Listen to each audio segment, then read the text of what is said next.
जय जगन्नाथ।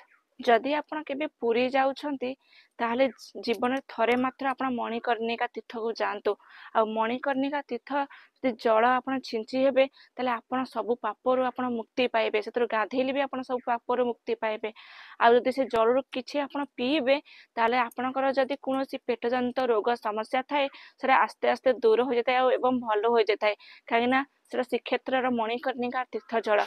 आउ जेकोसी नारी मानकर यदि गर्भाशय कोनोसी असुविधा थाए जोटा होची छुआ जन्म हवा पई किछि असुविधा थाए आ गर्भाशय जेकोसी रोग थाए सेटा आस्ते आस्ते दूर हो जाय से तीर्थ जल पीवा द्वारा। आपण जीवन में थरे मात्र मणिकर्णिका तीर्थ स्थल को जातु आ तीर्थ स्थान को जातु आ तार महात्म्य भी बहुत रही। सेठे जो भगवान भगवान अछंती ताको निश्चिंत आपण दर्शन करंतु। कहीं पुरी जीवा मात्रे एटा जेमिति हेले करंतु कहीं आपन लाइफ रे बहुत किसी जनक समस्या समाधान रही।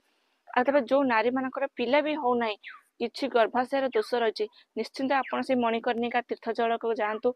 तीर्थ जल पीवा द्वारा सब समस्या समाधान होता है।